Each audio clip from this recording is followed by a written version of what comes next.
La famille, je vous laisse vous connecter. Un live explosif, si vous saviez. Tellement, tellement, tellement, tellement à vous dire. Tellement, tellement, tellement à vous dire. Je vous laisse vous connecter.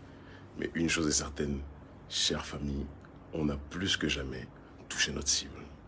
Parce que nous qui sommes des organisations et des structures qui ont la capacité de dévoiler les gens, de montrer quelles sont leurs véritables orientations, de montrer quels sont les liens qu'ils ont avec le néocolonialisme, je peux vous assurer que plus que jamais, ces derniers jours-là, ça a été magnifique, ça a été spectaculaire. Et comme toujours, on met un électrochoc et tout le monde se dévoile. On les fait sauter eux-mêmes. Je vous laisse vous connecter, connectez-vous, connectez-vous.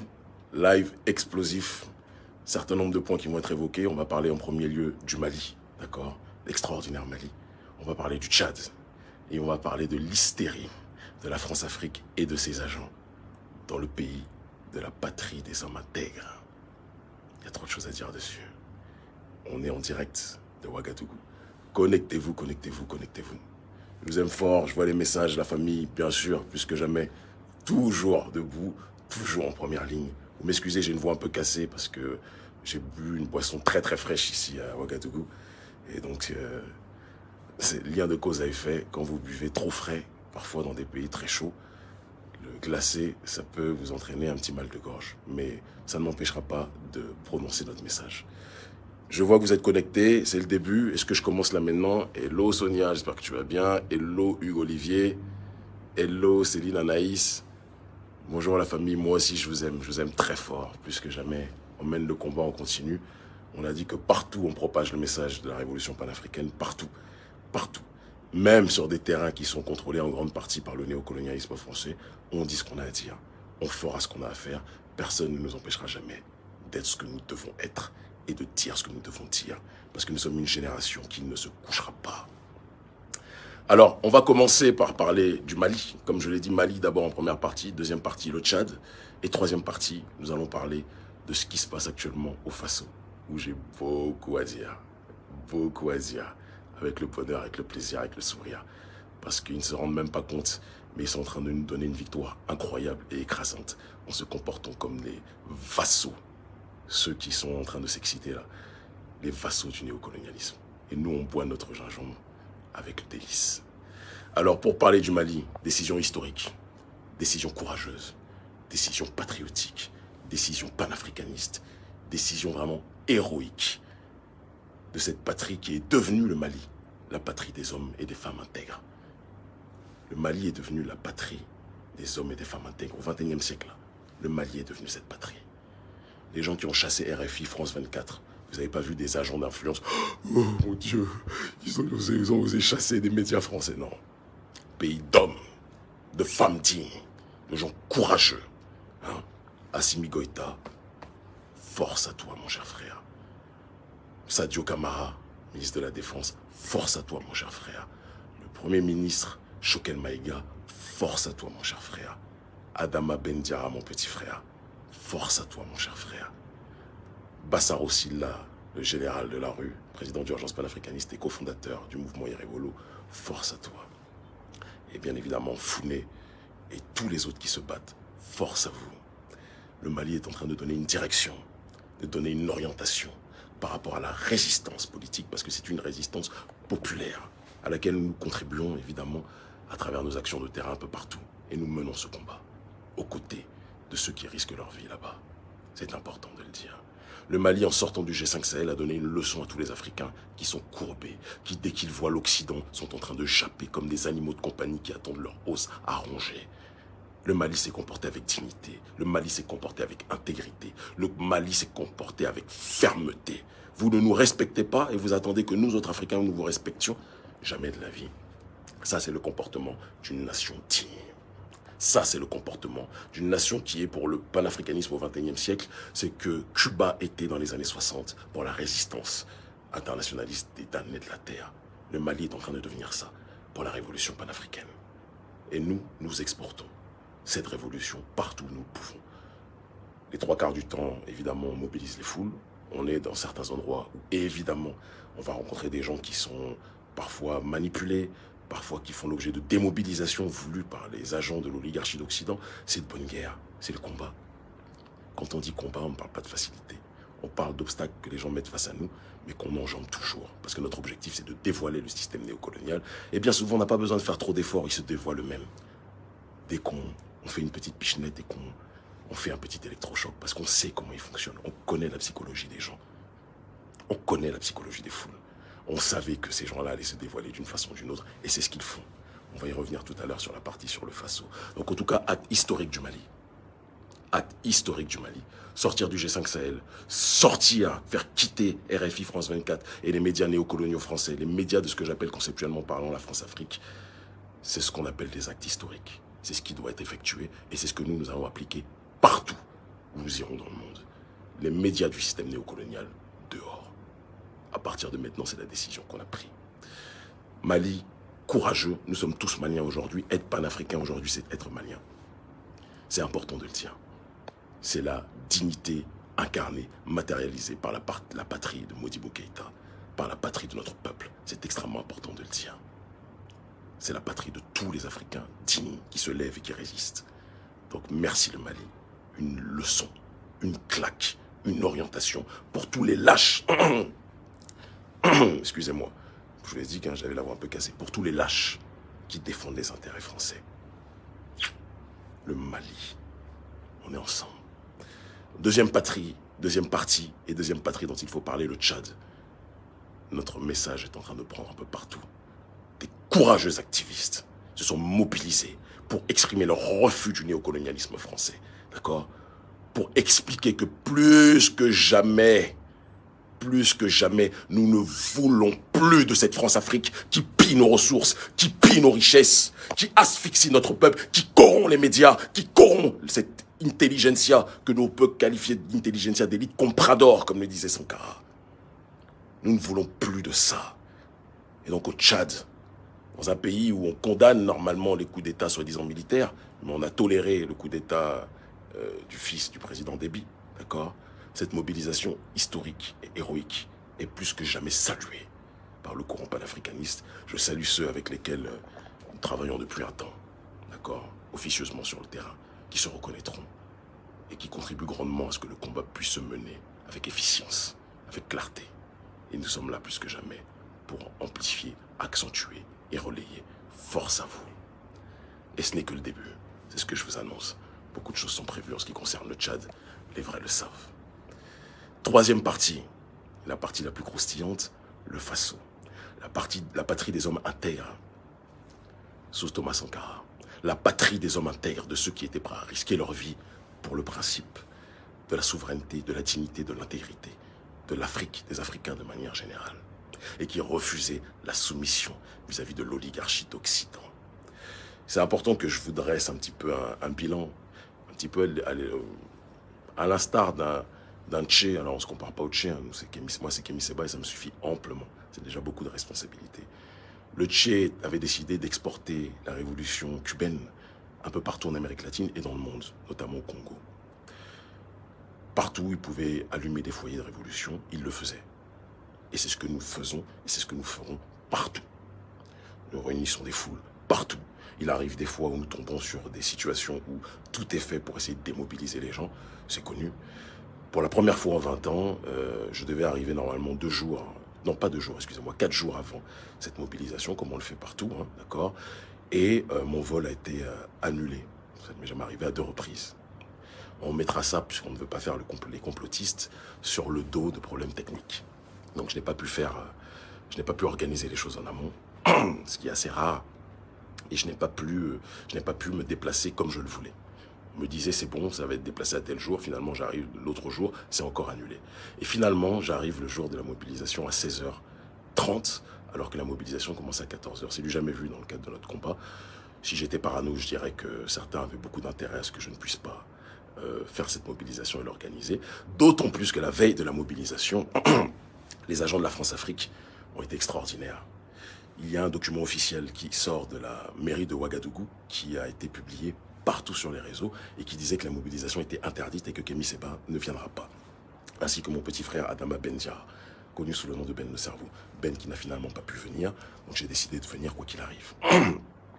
Il se trouve que ce document, par la suite, et qui était un document officiel, qui a été diffusé massivement, a été contredit par la suite par quelqu'un des autorités que je ne vais pas citer, qui a essayé, qui a dit que non, il faut laisser la voix du panafricanisme s'exprimer aussi. Donc n'interdisez pas la mobilisation, ça crée des tensions entre eux, c'est le problème des autorités. Il faut qu'ils aient une ligne claire à un moment donné. Il y a un côté de gens qui sont dans une dynamique souverainiste et il y a d'autres personnes au sein des mêmes autorités qui sont dans une orientation pro-française. C'est très divisé, il faut qu'on puisse le dire avec sincérité. Finalement, donc, la mobilisation a pu avoir lieu, sauf que les 3/4 des gens qu'on voit dans les rues, etc., ou qu'on voyait dans les rues en arrivant, qui nous saluaient dans les rues, nous ont dit « Mais Kémy, on croyait que tu ne venais pas, que la mobilisation était interdite. » Ça, c'est le travail de qui, à votre avis? C'est le travail du système néocolonial. Parce que le Faso a tellement été, depuis l'assassinat auquel ils ont contribué, qu'ils ont organisé, qu'ils ont structuré de Thomas Sankara, parce qu'on parle, oui, on cherche qui sont les assassins. Les assassins, c'est la France-Afrique. Et vous le savez. Cette même France-Afrique à laquelle vous êtes certains médias corrompus du Faso sont en train de se soumettre tels des animaux de compagnie. Oui, il faut le dire. Vous vous soumettez comme des caniches au néocolonialisme français. Il faut être capable de le dire. Certains, pas tous, il y en a qui sont très dignes.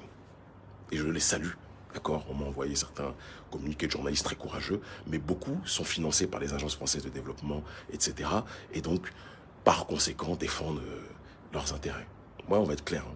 Je peux critiquer tout le monde. J'ai appris que, comme je parle avec les Russes ou les Cubains, je ne peux pas les critiquer. Moi, je critique tout le monde. Mais visiblement, ces médias, certains médias du Faso soumis aux intérêts français ne le peuvent pas. C'est leur logique. C'est la France-Afrique et ils ont le culot, le toupet de parler de Norbert Zongo alors que Zongo, lui, se battait contre le néocolonialisme français. Ce même néocolonialisme français qui vous paye, vous. Hypocrite que vous êtes. Donc cette mobilisation, j'arrive à 16h30, la mobilisation commence à 14h. J'avais été empêché d'arriver à 2 reprises lors de cette semaine. Il était évident qu'en plus avec la campagne massive de démobilisation voulue par les autorités françaises, qui depuis l'événement de Montpellier, il faut qu'on comprenne ça, j'en parlais avec ma chère amie et sœur, mon sang, comme je le dis, Nathalie Yamb, depuis le sommet de Montpellier, ils ont déboursé des fonds énormes, l'Élysée, pour financer des blogueurs. Vous les reconnaîtrez très facilement dès que ça touche à la France. Et quand je dis la France, je ne parle pas du peuple français. Tout le monde sait que j'ai plein de sympathisants dans le prolétariat français. J'ai même pas besoin de me justifier. Tout le monde le sait. D'accord? Dans nos mobilisations de masse qu'on fait partout, il y a toujours des caucasiens, des blancs qui sont là. Majorité noire, mais aussi des blancs, des prolos blancs. Notre combat n'est pas un combat de couleur, mais c'est un combat de douleur. On y reviendra tout à l'heure. Et donc j'arrive, d'accord? Cette mobilisation, évidemment, puisque des mobilisations il y a eu, a été dégarnie. Ça fait partie des règles du jeu. Je demande la liste des médias. On me dit qu'il y a un seul média français, les autres c'est des médias africains. J'ai entendu qu'il y a eu des rumeurs selon lesquelles apparemment RFI aurait été là.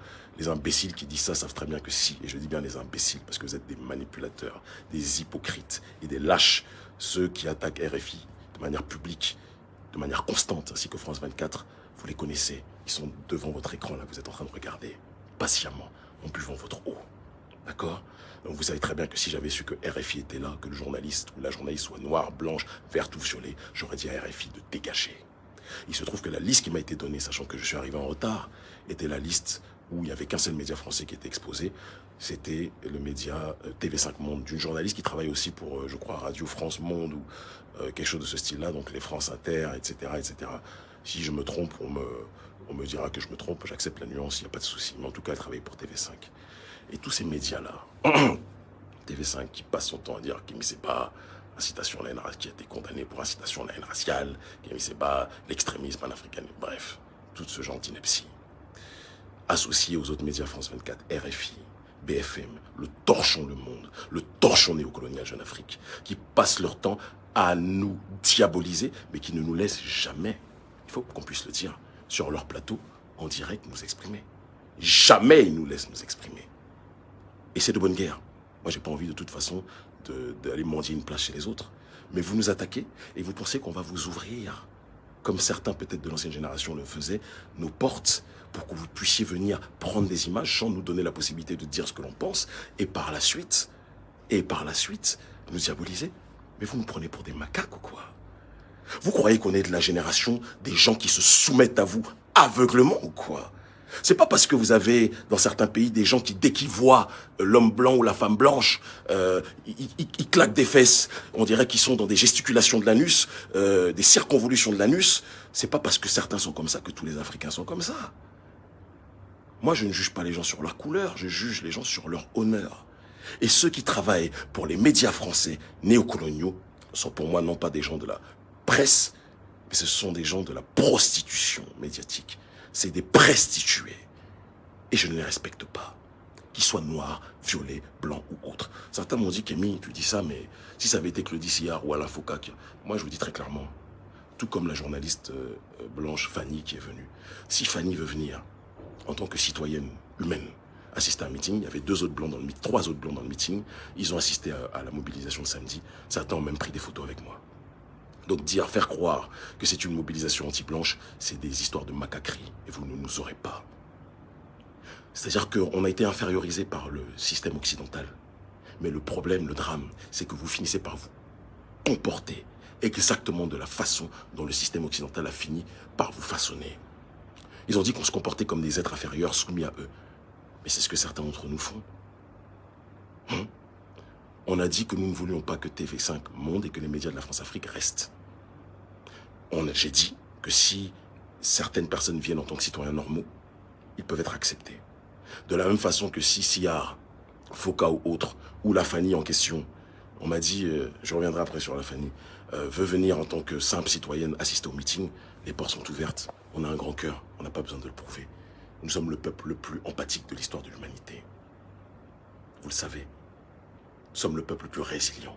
Donc arrêtez de faire croire que nous sommes dans un racisme anti-blanc ou quoi que ce soit. Partout où on va, quand je vais à Cuba voir les dirigeants cubains, ce sont des blancs.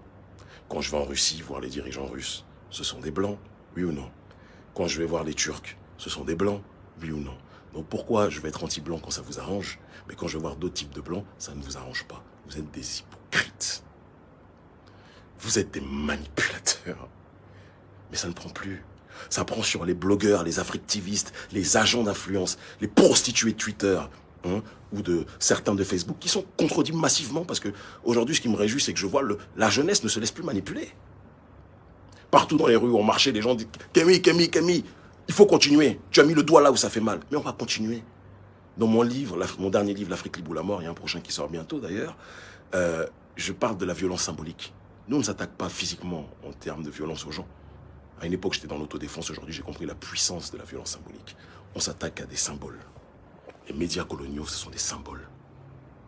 J'ai parlé avec courtoisie à cette dame. J'ai vu des Africains tellement aliénés. J'ai vu des Africains tellement aliénés qui ont dit que, Kémy, tu t'attaques à une femme qui nous a fait l'honneur de faire un bébé avec un citoyen, une citoyenne française qui nous a fait l'honneur de faire un bébé avec un citoyen du Faso. J'ai regardé le commentaire comme ça. Qui nous a fait l'honneur. Et donc, parce qu'elle nous a fait l'honneur de faire un enfant avec un citoyen africain, c'est-à-dire que même si elle travaille dans un média qui est un média du néocolonialisme, je dois lui dire, filme, fais tout ce que tu veux. Votre fascination et votre totémisme vis-à-vis de la femme blanche, vous n'êtes même pas capable d'avoir cette fascination vis-à-vis de vos semblables. C'est préoccupant. C'est vraiment préoccupant. Moi, je vous le dis, je n'ai rien contre cette dame, je n'ai rien pour ni contre. Si elle veut assister au meeting, elle assiste. Tous les meetings qu'elle voudra. Si elle ne vient pas avec la carte des médias du néocolonialisme français, elle sera acceptée. Je lui serrai la main comme je serre la main à tout le monde. Je ne suis pas un locophage. Je ne suis pas un anthropophage. Mais si elle vient avec un média français, tout comme si Foucault ou Sillard ou autres viennent avec des médias français filmés, je leur dis, posez vos caméras et vos micros, vous rentrez. Si vous restez avec vos micros français, du néocolonialisme français, vous quittez. Je ne peux pas être plus clair. Et si ça te déplaît, ça ne m'empêchera absolument pas de dormir. Je suis de la nouvelle race d'Africains. Nous sommes de la nouvelle génération d'Africains. Nous ne sommes pas complexés vis-à-vis du néocolonialisme français. Nous lui disons les choses, les yeux dans les yeux. De la même façon que nous dirons à tous ceux qui piétineront notre souveraineté, les yeux dans les yeux, faites attention, nous sommes une nouvelle génération. Et c'est comme ça que ça va se passer. Vous n'êtes pas prêts avec nous? Mon maître, le docteur Khalid, parlait de knowledge gangsta. Nous sommes diabolisés, présentés comme des bandits par le système néocolonial, mais nous sommes des bandits instruits. Si l'anticolonialisme c'est du banditisme pour la plantation, eh bien nous sommes des bandits, mais nous sommes des bandits instruits. Et nous disons à ce système néocolonial qu'une nouvelle génération voit le jour et ne vous laissera plus jamais respirer. Vous voyez là ce qu'on est en train de propager partout là? Des Antilles, jusqu'en Afrique de l'Ouest, jusqu'en Afrique centrale, c'est en train de s'organiser. Il y a d'autres pays qui sont en ligne de mire. Vous croyez qu'on est venu pour jouer? Nous ne sommes pas venus pour jouer. Alors maintenant, après, il y a certains idiots, des handicapés du cerveau, qui vous disent que Kémy, il se bat comme ça parce que il est financé par les Russes. C'est-à-dire que dans votre imbécilité chronique, vous croyez que nous, on a besoin des Russes pour nous battre contre le néocolonialisme français? Vous croyez qu'on a commencé le combat contre le néocolonialisme français avec les Russes? Vous m'avez pas vu à 2STV? Vous m'avez pas vu dans mes activités politiques? Même dans la diaspora ou au début sur le continent africain? Depuis combien d'années nous menons ce combat? On a eu besoin de Poutine pour ça? Bande d'hypocrites que vous êtes. Si maintenant, les Cubains, les Russes, les Turcs ou autres veulent nous soutenir, comme le disait Malcolm, ils peuvent nous aider, mais pas nous rejoindre. Si vous voulez nous soutenir financièrement, d'ailleurs on attend, parce qu'on en a bien besoin. Pour l'instant, il y a des opérateurs économiques africains. Pour l'instant, on a beaucoup de footballeurs qui jouent d'ailleurs dans certains clubs européens. Je ne vais pas les citer pour ne pas leur créer de problème. On a eu à certains moments certains pays comme Cuba ou autres qui nous ont soutenus, bien évidemment.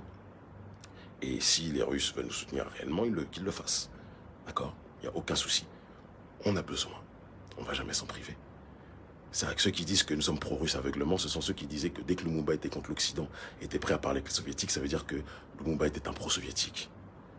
Vous êtes dans des bêtises. Nous voulons un partenariat avec des gens avec qui nous pouvons parler directement. Oui, pour l'instant, les Russes, on peut parler directement avec eux. Les Cubains aussi. Les Turcs, d'une certaine façon aussi. D'accord? Mon cher grand frère, l'ancien président d'Iran, Ahmadinejad, on pouvait parler aussi avec lui. Et si Kadhafi avait été entouré d'alliés, de partenaires géostratégiques, qui ne sont pas les meilleurs amoureux de la vie, hein, qui défendent leurs intérêts, évidemment. Mais s'il avait été entouré des pays qu'on vient de citer, je peux vous assurer que Kadhafi ne serait pas mort. Si Gbagbo avait été entouré des pays qu'on vient de citer, je peux vous assurer que Gbagbo n'aurait pas fait toutes ces années à la haie. Tout comme mon très cher frère, Charles Blé Goudé. Donc oui, on fait de la géostratégie. Oui, on fait de la géopolitique. Et on mène ce combat contre le néocolonialisme. Et comme nous le disons, le seul messie de l'Afrique, c'est l'Afrique elle-même. Donc, quand nous avons demandé avec une très grande courtoisie, ceux qui me connaissent savent que j'aurais pu être bien moins courtois, vous le savez. Vous connaissez mon côté thug life. J'ai été très courtois, j'ai été limite poétique. J'ai dit, vous avez l'air très sympathique, mais vous travaillez pour ce média. S'il vous plaît, je vais demander sans violence qu'on accompagne cette dame vers la sortie. C'est comme ça que ça va se passer désormais, dans toutes nos mobilisations. Si vous êtes de Jeune Afrique, dehors. Si vous êtes de RFI, dehors. Si vous êtes de France 24, dehors. Si vous êtes de TV5 Monde, dehors. Si vous êtes du journal Torchons le Monde, dehors. Si vous êtes de Libération, dehors. Si vous êtes de Figaro, dehors. La France-Afrique a fini son intoxication sur le terrain médiatique. Nous sommes une nouvelle génération et nous n'accepterons plus leur ineptie. Je sais que certains des nôtres claquent des fesses. Certains des nôtres, les indécis là, ils ont peur. Ils ont peur. Mais nous n'avons peur que de Dieu. Nouvelle génération vous a dit, il n'y a de puissant que lui. Le reste, c'est de l'eau. Faites attention. Certains ont voulu nous menacer à chaque fois que des systèmes, des dirigeants, des régimes ont voulu nous attaquer. Peu de temps après, ils sont tombés. Méfiez-vous. Il y a ce qui est derrière nous, là. Certains ont persécuté nos ancêtres. Nous sommes la facture de nos ancêtres. Vous faites quelque chose, il faut payer la facture après. La facture, c'est nous. Nous sommes venus vous dire ce qui est nécessaire. Nous sommes venus faire ce qui est nécessaire pour que notre peuple ne puisse plus vivre l'enfer. C'est comme ça que ça doit se passer. Et si vous n'êtes pas content, c'est le même prix. Donc, cette dame est partie. Expulsée avec délicatesse. Elle n'a subi aucune violence, aucune menace. Mais comme on a des Africains fragiles, qui, je le dis, dès qu'ils voient l'homme blanc ou la femme blanche, pour eux, c'est comme s'ils ont vu Dieu sur terre. On a commencé à voir les blogueurs financés par l'ambassade de France, financés par l'Agence française de développement, financés par les gens du sommet de Montpellier, d'accord, commencer à... Quelle atteinte à la liberté d'expression. Il a attaqué une journaliste blanche, bande d'imbéciles. Il y avait des blancs dans la salle qui n'ont pas été expulsés. Hypocrites. Vous êtes des hypocrites. J'ai vu même certains anciens cafards, hein, des gens qui qui nous ont fréquenté quelques semaines à une certaine époque, qui ont raté leur vie, qui sont dans l'échec le plus total, qui n'ont aucune audience, aucune influence, des rigolos. Ils sont en train de rigoler, des rigolos. Dire oui, Kémy Séba est un anti-blanc, est un ceci, est un cela. Des guignols, vous avez raté vos vies. Vous êtes des ratés, vous êtes frustrés à cause de notre audience partout. D'accord? Dès que vous voyez qu'il y a une petite porte de polémique, vous êtes en train de vous agiter, vous me faites rigoler. Et je vous aime. Parce que vos réactions sont le symbole de nos victoires constantes. Bande de rigolos. Pour ce qui est des journalistes du Faso et du néocolonialisme de manière générale, il y a eu deux camps. Il y a eu les journalistes intègres, j'en ai parlé avec certains. Beaucoup ont fait d'ailleurs des commentaires, etc. Et puis il y a eu tous les autres. Parce qu'il faut qu'on comprenne, le Faso, Ouagadougou, est une capitale du néocolonialisme occidental depuis très longtemps. Faut pas qu'on se trompe. Hein. Certains ont dit avec la chute de Compaoré, le néocolonialisme occidental et français est parti. C'est pas vrai. C'est absolument pas vrai. Compaoré est parti, mais son système n'a jamais disparu. Jamais. Faut qu'on se dise la vérité. Et beaucoup d'OSC, d'ONG, beaucoup de médias sont financés par l'Agence française de développement. Je le dis, vous êtes très nombreux à me suivre. D'accord? Je le vois. Ok? Il faut que ce message passe. Beaucoup, je dis et je répète, beaucoup sont financés par l'oligarchie française. Et c'est la raison pour laquelle certains sont rentrés dans limite une transe. Je vous assure que si on avait agressé leur père ou leur mère, ils ne se seraient pas comportés comme ça. Mais le fait qu'on ait demandé, dans la non-violence, à une représentante de TV5 Monde de partir, c'est comme si on avait agressé leur femme. Et je n'oublierai jamais cette phrase. Tu attaques une femme qui nous a fait l'honneur de faire un enfant avec un citoyen du Faso. Ça, pour moi, c'est une phrase incroyable. C'est-à-dire que vous pensez tellement que vous êtes des sous-hommes que quand un blanc vous accorde de l'importance, vous croyez qu'on doit lui donner le ballon d'or. Moi, je traite n'importe qui, non pas en fonction de sa couleur, mais en fonction de ses opinions et en fonction de ses actions. La Fanny, si elle veut venir, elle vient en tant que citoyenne, la porte est ouverte. Si elle vient en tant que membre de TV5 Monde ou des médias français du néocolonialisme, elle part. Et je ne vais jamais changer. Et je ne vais jamais m'excuser. Vous avez trop été habitué, trop, excusez-moi, ma voix est cassée, à ce que l'Africain puisse être dans une logique de se soumettre constamment. Cette période est terminée. Cette période est terminée. J'ai vu Reporters sans frontières s'exciter. J'ai vu, en majorité, c'est les journalistes du Faso qui sont excités, parce que la plupart sur la toile, le prolétariat là, parce que si on doit faire une sociologie des médias, les masses africaines sont sur Facebook. Ceux qui sont sur Twitter, la sociologie, ce sont souvent des influenceurs avec des micro-audiences qui bien souvent travaillent dans le cadre des Africtivistes avec les agences françaises et occidentales de développement, on connaît, ou avec OCIWA, etc. D'accord. Puis après, il y a YouTube, où là, les choses sont claires. Facebook, YouTube, la plupart des gens ont compris la logique. Et même ceux qui nous attaquent ont toujours des réponses de la jeunesse qui a très bien compris ce qui se passe. Mais il y a des gens qui sont dans une opération, diabolisation, tentative, en vain, parce que ça marche absolument pas, de déstabilisation. Si vous croyez que c'est vos petites tempêtes dans un verre d'eau, ouais, donne-moi de l'eau. On parle de verre d'eau, bouteille d'eau. Africaine, bien sûr. Certains qui croient que cette diabolisation-là, vous allez déstabiliser qui que ce soit, vous allez faire chuter l'audience de qui que ce soit, vous me faites rigoler. Je pense que vous n'avez pas compris ce qui est en train de se passer. Vous pensez que c'est vos histoires, vos polémiques là, où vous défendez plus la France que la France se défend elle-même. TV5 a fait un communiqué aujourd'hui pour nous condamner et on n'en a rien à foutre. Mais depuis les 3 jours là, les seuls qui parlent, ce sont des journalistes corrompus du Faso ou certains militants corrompus en Afrique centrale ou en Afrique de l'Ouest, d'accord, qui sont payés par le système français, hein, qui se sont excités. Je vous aime tellement. Vous ne vous rendez pas compte que vous êtes en train d'accomplir notre agenda. Vous ne vous rendez même pas compte que vous êtes en train d'accentuer la propagation de notre message. Vous êtes nos employés. Vous êtes nos meilleurs agents de communication. Vous êtes bêtes. Vous êtes d'une bêtise. Continuez à défendre le néocolonialisme français. La rue sait qui fait quoi. Après, j'ai entendu, ça m'a fait sourire, Kémy, il a tapé poteau, il n'a pas réuni au Faso. Mes chers frères, partout dans le monde, on réunit des foules, les vidéos sont là. J'ai même pas besoin de me justifier devant vous. On est suivi par des millions de gens. Vous pensez vraiment que parce que vous avez, en collaboration avec les élites françaises ici présentes et l'Agence française de développement ou l'ambassade de France, que vous avez organisé une campagne massive de démobilisation avec certains corrompus, je dis bien certains, pas tous, mais certains corrompus dans l'administration Ouagadougou, vous pensez que c'est ça qui va faire que vous dites qu'on réunit? Non, on réunit partout, mes chers amis. On réunit partout. Vous comprenez? Il faut que vous compreniez ça. Ça vous fait mal, mais c'est de ça qu'il s'agit. Et on va continuer. D'autres mobilisations sont prévues. On avait dit avec les différents acteurs de la société civile, enfin j'avais dit lors de la fin du meeting qu'on organisait une mobilisation. C'était avant que le gouvernement montre quand même une attitude qui pour moi est très ambiguë. Et il va falloir qu'il réagisse.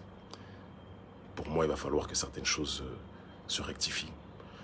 Moi, je perds rien, je gagne rien. Dans ça, quoi qu'il arrive, non, je dis je gagne rien. On a déjà gagné. Tout ce qui se passe là, c'est très bon pour nous. Tout ce qui se passe là. Mais que le gouvernement condamne, au même moment où le Mali fait chasser les médias du néocolonialisme, c'est-à-dire que le gouvernement est en train de montrer quelque chose, c'est une mauvaise indication pour la jeunesse africaine. Souvenez-vous comment Kaboré a eu des problèmes. Je ne vous souhaite pas de trouver ces problèmes-là. Vous auriez dû faire preuve de beaucoup plus de clarté, de beaucoup plus de clarification. Vraiment. Condamner, oui, nous soutenons médias, liberté de la presse, bande d'hypocrites. Il ne s'agit pas de liberté de la presse. Si vous souteniez la liberté de la presse, vous auriez soutenu la liberté d'expression. Et la liberté d'expression, c'est que ces médias nous attaquent tout le temps, mais ne nous laissent jamais nous exprimer sur leur plateau parce qu'ils ont peur de notre vérité. Ils ont peur de nos paroles, parce qu'ils savent que nous ne sommes pas des Africains complexés comme bon nombre d'entre vous au sein des médias. Vous dites oui, en tant que journaliste, on ne peut pas. Je suis journaliste, d'accord? Je suis journaliste à Vox Africa, j'étais à 2STV, j'étais à Afrique Média. Je suis désolé, vos histoires là, ça ne tient pas. Chaque gouvernement accepte, ou chaque autorité, ou chaque système, ou chaque parti politique, ou chaque structure politique accepte les médias qu'il veut. Moi, je suis arrivé, dès que j'ai vu qu'il y avait un média français, on me dit qu'il y avait RFI. C'est pas vrai, dans la liste qui m'a été donnée, ça n'a pas été vérifié. Si RFI était là, ils peuvent s'estimer heureux que ça ne soit pas tombé dans mon radar, parce que sinon ils auraient été les premiers à dégager avant la petite Fanny en question. D'accord? Donc je vous le dis, merci, merci, merci pour la communication. Vous avez accentué, vous en rendez même pas compte, vous avez accentué notre message. Je crois qu'on a gagné en tout et pour tout exactement plus de 4000 partisans sur ce réseau social qu'est Facebook suite à cette affaire. Vous êtes adorables, on vous aime. Et en dehors de ça, les gens qui ouvrent les yeux et qui disent mais on comprend pas, le gars il a chassé les médias français et on fait croire qu'il s'est attaqué à une journaliste alors que les images sont là. C'est-à-dire que votre mauvaise foi et vos cris à côté du colon ne font que me donner raison. Enfin, il y a un charlatan, un guignol du nom de André Conan, je sais pas comment il s'appelle, Sylvester Conan, je sais pas comment, un guignol qui passe son temps de manière très fourbe à détourner l'attention, à faire des articles trafiqués sur nous, ce petit manipulateur. Je te le dis, continue à faire le jeu de cette France-Afrique en faisant croire que tu es un journaliste indépendant. Votre problème, c'est quoi? C'est que vous ne supportez pas l'influence que l'on a, que ce soit sur les réseaux sociaux ou en Afrique francophone. Vous êtes toujours en train de trembler partout où on va quand on réunit des foules. C'est ça votre problème. Et donc dès que vous avez vu cet événement, en ne tenant pas compte du contexte dans lequel cet événement a eu lieu, vous avez cru bon de pouvoir essayer de vous agiter. On vous a à l'œil aussi. C'est pas une menace, hein, c'est une réflexion politique. On vous a à l'œil. La route est longue. Et nous avons toujours ce brassard, nous sommes toujours en première ligne. Et nous allons toujours continuer notre combat. Toujours. Vous vous êtes trompé de race. Je ne suis pas de la race des soumis. Je suis de la race des insoumis. Pas les insoumis de Mélenchon, les insoumis africains. Ils finiront par comprendre. Donc, prochaine mobilisation dans différents pays d'Afrique francophone. Ça va continuer. Je suis en train de discuter avec différents acteurs de la société civile, parmi nos partisans qui nous disent qu'il a mis le temps avec la campagne de diabolisation. Est-ce que c'est pertinent de faire une mobilisation maintenant? Je vais écouter tout le monde. Je vais discuter avec tout le monde. Et en fonction, soit on effectuera la mobilisation ce samedi, soit on va surseoir et reporter cette mobilisation à une date ultérieure pour la faire de manière encore plus forte. Je vous aime. Le jour où nos ennemis comprendront à quel point je prends mon pied dans ce genre de situation, je pense qu'ils arrêteront d'essayer de se fatiguer. Parce que je suis un dur à cuire, j'ai la tête très dure. Vous me mettez 4 fois en prison, toujours debout. Vous m'envoyez des menaces de mort constamment, toujours debout. Vous me faites surveiller par tous vos services de renseignement européens et africains, toujours debout. Vous essayez de monter des gens même de nos familles les uns contre les autres, toujours debout. Je suis la facture de vos ancêtres. de nos ancêtres, vis-à-vis de vos ancêtres et vis-à-vis de votre système actuel du néocolonialisme. Vous avez tué les anciens. Vous ne tuerez pas cette génération. J'ai vu un rigolo, je termine par là parce que c'est trop délicieux de le dire, un analphabète politique qui dit qu'Emmy, tu t'attaques à la France, au néocolonialisme français, mais toi-même tu es français. Doctorat en débilité chronique.